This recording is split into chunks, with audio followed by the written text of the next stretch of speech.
감과 은혜와 자랑이라는 단어가 반복적으로 나옵니다. 저는 두 가지 제목을 놓고 좀 고민을 했습니다. 어떤 제목을 정하는 것이 좋을까, 기억에 남을까. 하나는 능력 있는 은혜, 능력 있는 은혜는 어떤 은혜일까 하는 거였고요. 또 하나는 오늘 주보에 기록된 대로 우리의 자랑이라는 제목을 정했습니다. 우리의 자랑은 무언가? 은혜 외에는 우리가 자랑할 것이 없죠. 그런데 그 은혜는 우리를 새롭게 하는 능력이 있죠. 우리는 새롭게 된 것 때문에 기쁨으로 하나님 앞에 설 수 있죠. 이것이 세상 앞에 자랑이 될 수 있죠.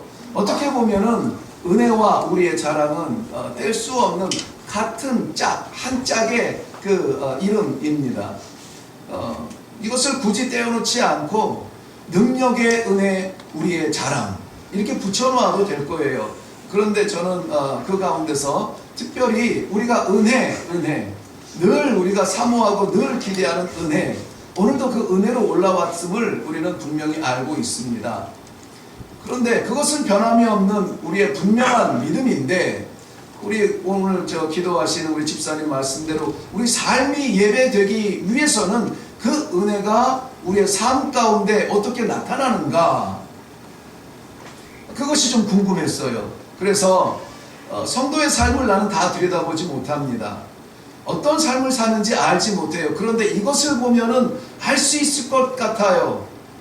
우리가 무엇을 자랑하는가 하는 것이죠. 무엇을 자랑하는가? 그저 입만 열면은 툭툭 나오는 것이 자랑이어야 되는데, 입만 열면 나오는 것이 무엇인가가 우리 성도의 그러함을 표현해 준다면, 어떤 면에서는 이 말씀이 오늘 우리가 받는 은혜도 귀하지만 우리에게 주시는 도전적인 제목도 귀하겠다 싶어서 제목은 우리의 자랑으로 정해보았습니다. 자랑, 사전적인 그 뜻은 이렇게 기록이 되어져 있습니다. 자기 자신 또는 자기와 관계 있는 사람이나 물건, 일 따위가 썩 훌륭하여 남에게 칭찬을 받을 만한 것임을 드러내어 말함, 또는 그렇게 말할 수 있는 거리, 이것이 자랑이라고 합니다. 오늘 자랑을 늘어놓은 이 사람은 사도 바울입니다. 사도 바울이 오늘 자신을 자랑하고 있어요. 읽지는 않았지만 12장 1절 말씀에 가보면, 성경을 펴신 분은 한번 가보면 좋겠습니다. 12장 1절 말씀 보면 무익하나마 내가 부득불 자랑하노니, 이렇게 시작을 해요. 부득불 내가 자랑하노니, 사도 바울의 자랑입니다. 사도 바울은 자랑할 것이 참 많은 사람이에요. 그는 가문도 유대인이었지만은 가문도 유대인들 가운데서 굉장히 성공적인 그러한 그 업적을 이룬 가문의 사람이었습니다. 스스로 이룬 것은 아니지만 그 부친의 관계로 인하여서 이루어진 것이지만은 당대에 내노라 하는 그러한 이름 중에 하나였습니다. 어떻게 알 수 있냐면은 그는 유대인이었으면서도 그들을 세계를 지배하는 로마의 시민권을 가지고 있었던 사람이라고 했습니다.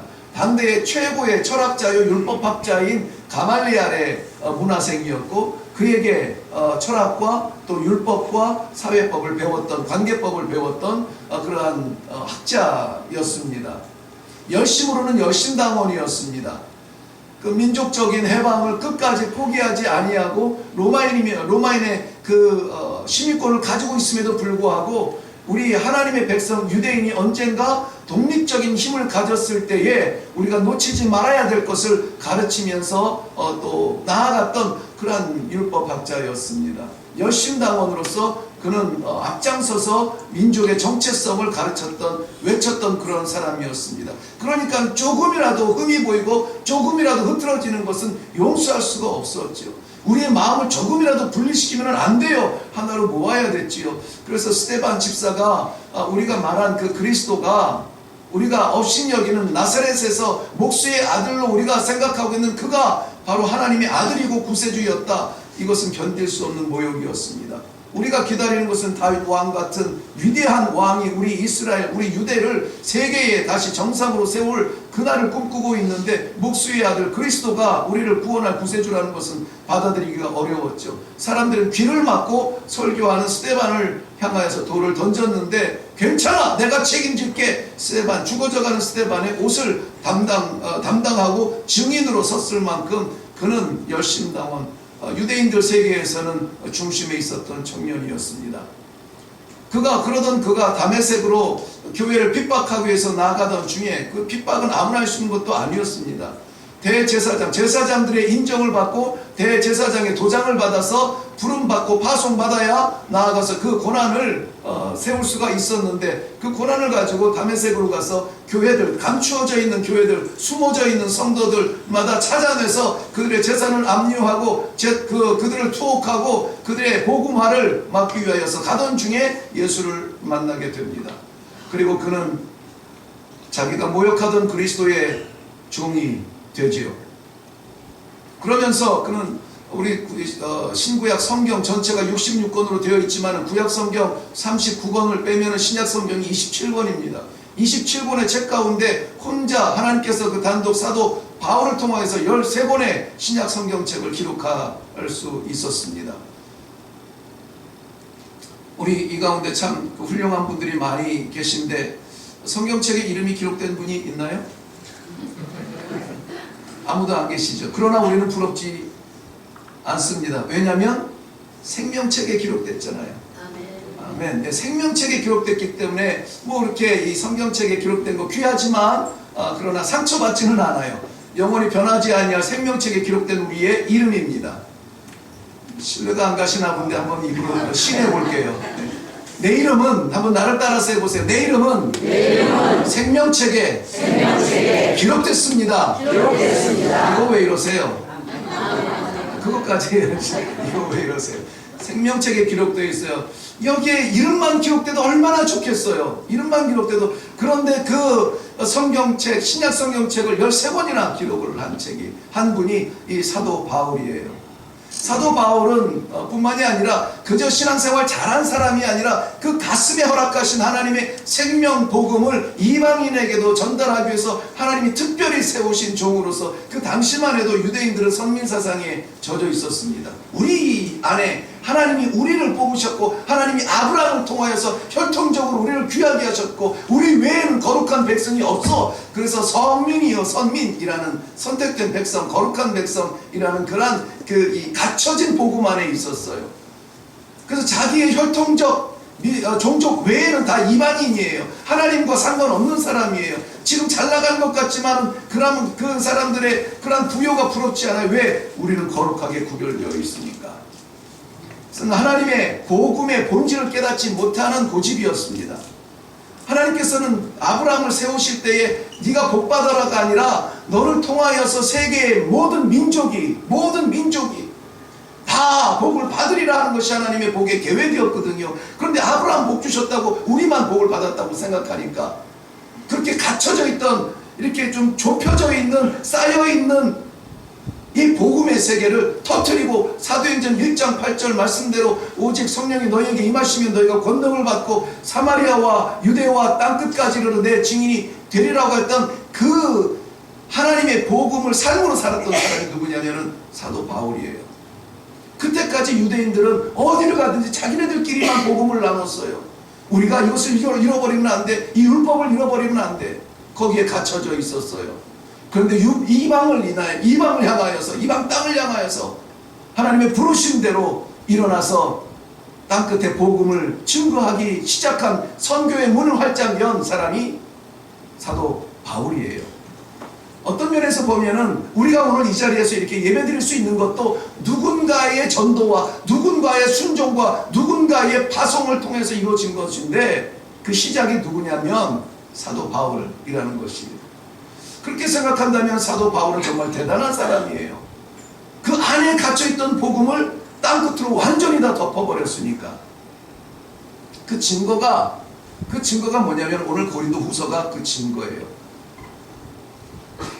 사도 바울은 유대인에 갇혀져 있지 않고 복음을 들고 이방 땅으로 나가서 증거하기를 그 세계 선교를 향하여서 나갔다고 우리가 그렇게 이야기하는데요.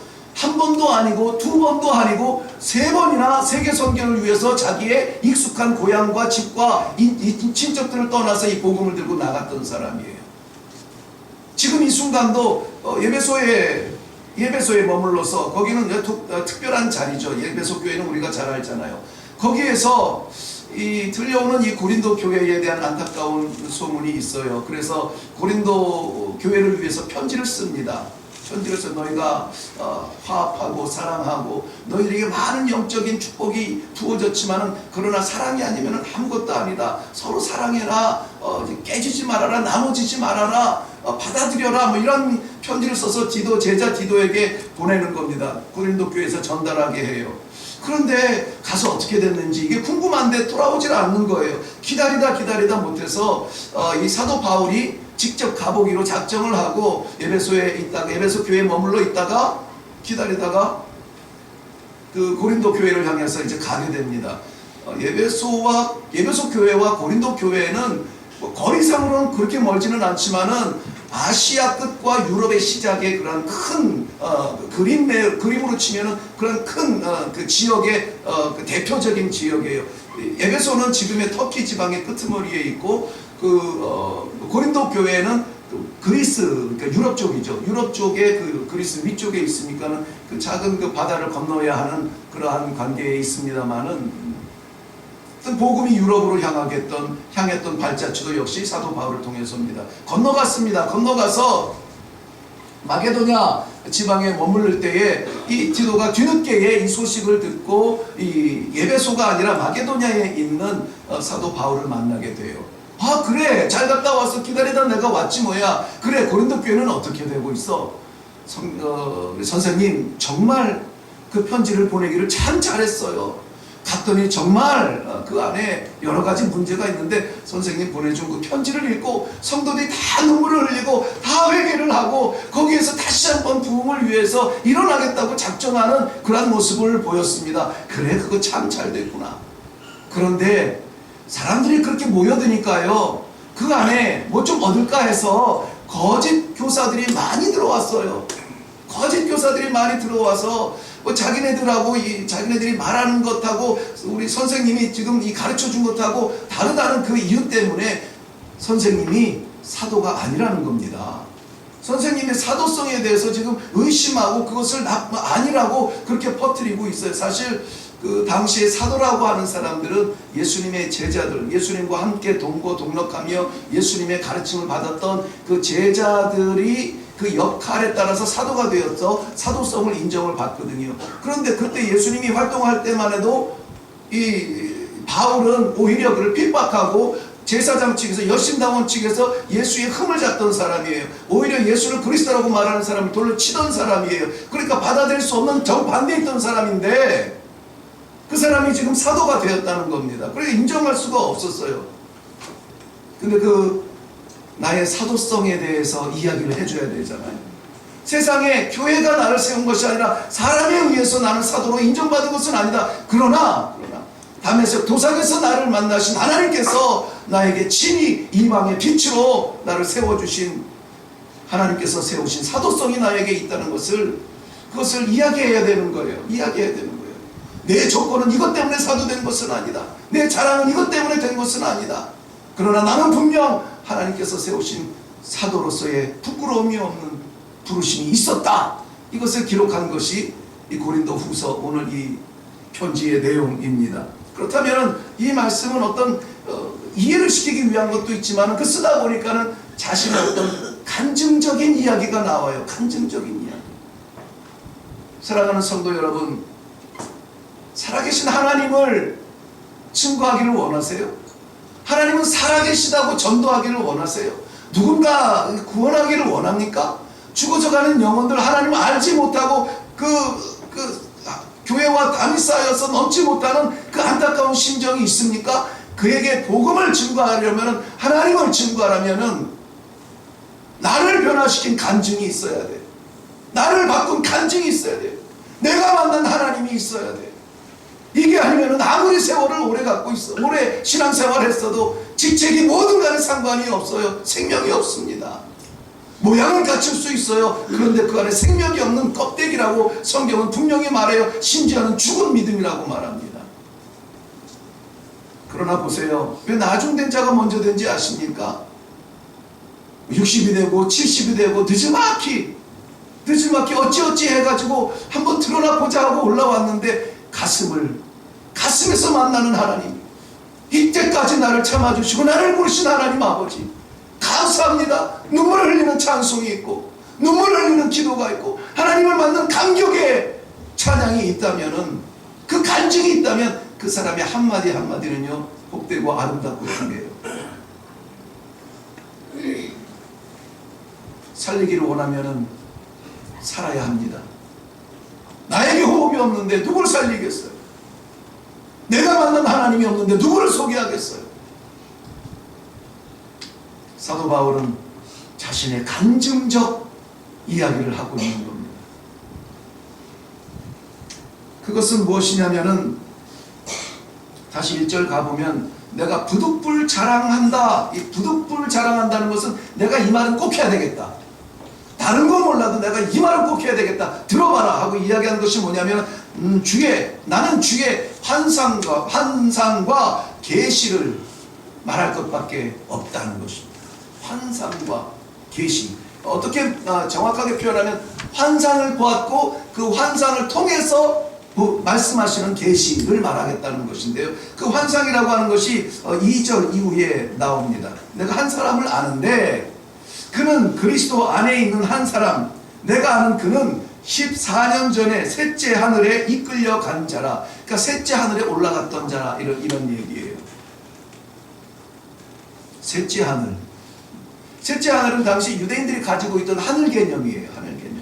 이들의 하늘 개념은 어디에서 왔냐면은 우리 구약 제사 드릴 때 보면은 그 성막 있잖아요. 성막이 세 군데로 구별이 되어 있습니다. 우선 그 텐트, 그 울타리처럼 쳐져 있는 그 전체가 성막이라면은 그 문 입구에서 들어가면 성막들이 있어요. 성막들. 뭐가 있다고요? 성막들. 거기에는 누구나 들어갈 수가 있어요. 누구나 들어가야 거기서 제사를 드리죠. 제단이 있고 제사장들이 거기서 제사를 드렸어요. 누구나 들어가요. 그런데 누구나 들어갈 수 없는, 제사장만 들어가야 하는 그러한 그 성소가 있어요.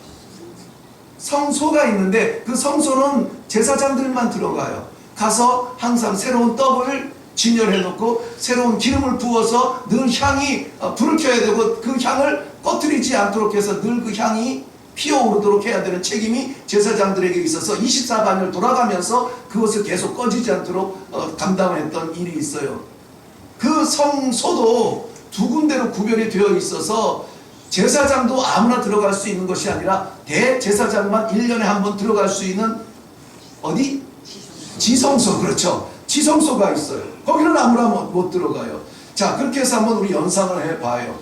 누구나 들어갈 수 있는 성막들은 우리가 살아가고 있는 이 대기권, 이 우주, 이 땅이에요.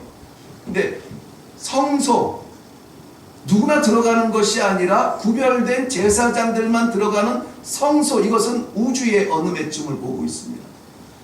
하나님의 존재하는 그 자리, 하나님의 선택된 대제사장만 갈 수 있는 그 자리를, 지성소를 하나님의 나라 왕국을 보고 있어요. 그렇다면 바울이 갔던 3층천은 하나님의 나라에 갔다는 얘기예요. 이 3층천을 확대해서 7층천으로 나누기도 하는데요. 1층천은 우리가 사는 세계, 2층천은 대기권, 3층천은 그 하늘 위에 특별히 의인의 자리, 의인들의 공간이 3층천이에요. 4층천은 의인 중에서도 순교의 자리, 뭐 이런 층층이 있는데 의인의 자리에 들어갔다는 것입니다. 자, 의인의 자리가 됐던, 하나님의 성소의 자리가 됐던 공통점은 뭐냐면 하나님의 나라라는 것이죠. 하나님의 나라에 다녀왔던 그 환상을 말해주고 있는 것입니다. 그런데 여기서 저는 주목하고 싶은 게 뭐냐면은 자기가 갔다 온 거거든요. 근데 여기에서 내가 갔다 왔어 라고 말하지 아니하고 내가 아는 한 사람이 있는데 그가 다녀왔다 이렇게 얘기해요. 그가 다녀왔다 이렇게 얘기해요. 왜 그럴까요? 내가 갔다 와서 그런 사람들이 우와 그래? 다시 보겠는데? 하면서 좀 다시 볼 텐데 내가 아니라 내가 아는 그가 다녀왔다. 자기를 3인칭으로 호칭을 하고 있어요. 그 이유를 거기서 설명을 합니다. 내가 이런 영적 체험을 하고 영적인 이런 경험 속에서 내가 드러날까봐. 나는 아무것도 아니라 오히려 나를 그곳까지 이끌어주신 하나님만 나타내도록 사람을 내려놓는 것을 볼 수가 있어요. 사람 가운데 누굴 내려놔요? 나 자신을 내려놔요. 나 자신.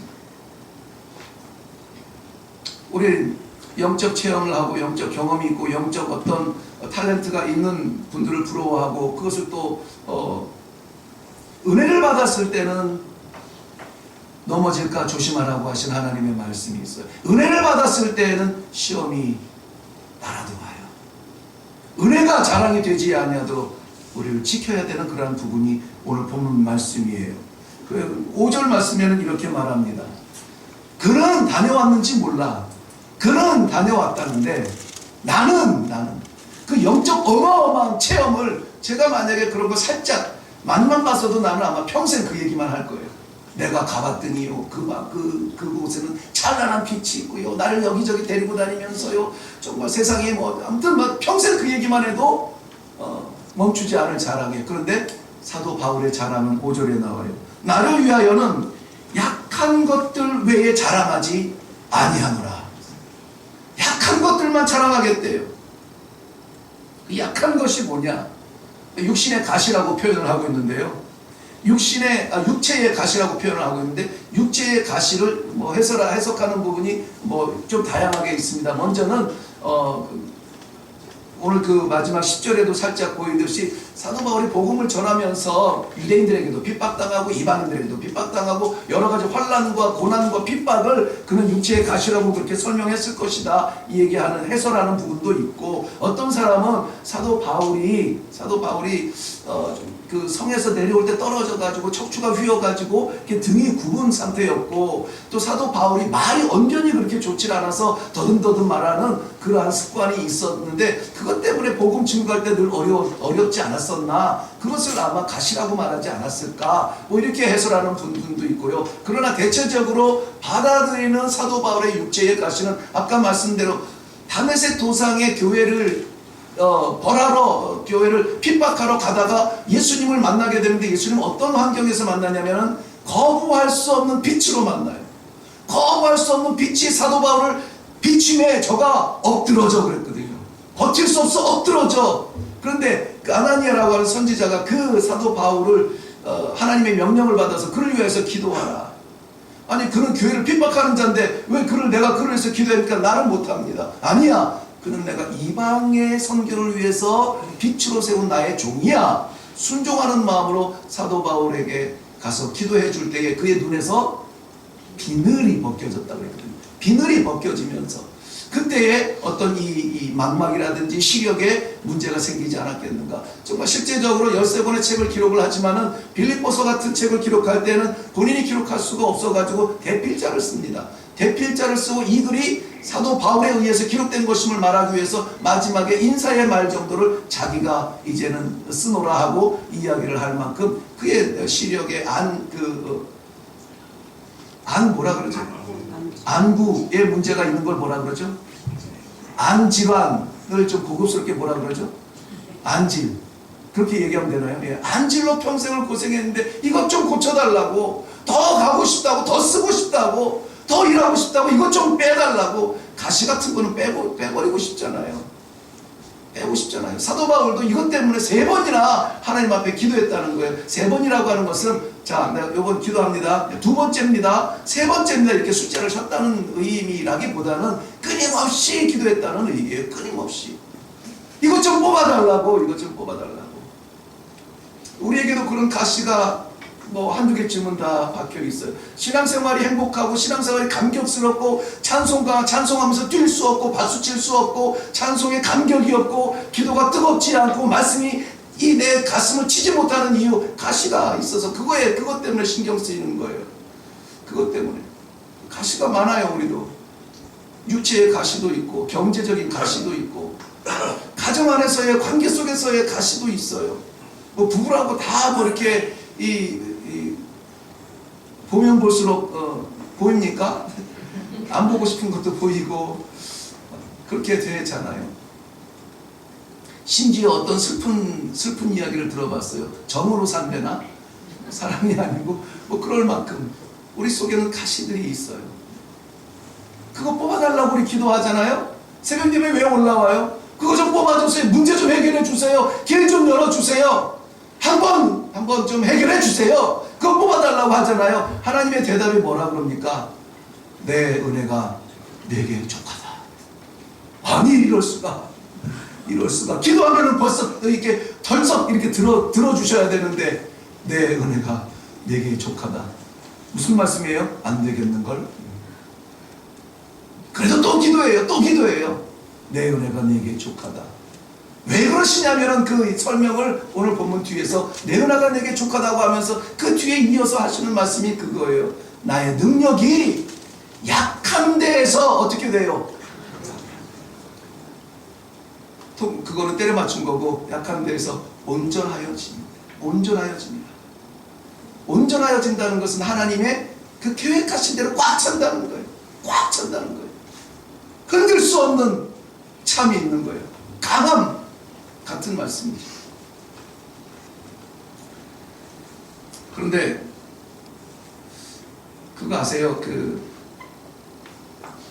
온전하여지고 그 뒤에 이어서 보면은 그 온전하여짐을 바라보면서 기쁨이 넘치고 기뻐하고 그 기쁨 때문에 우리는 멈출 수 없이 이것을 하나님이 하셨어요.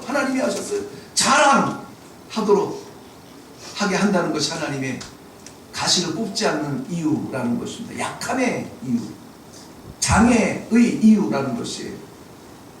근데 온전함과 기쁨과 자랑, 이거는 다 긍정적인 단어들이에요. 가시, 이거는 약함, 부정적인 단어예요. 어울릴 수 없는 단어예요.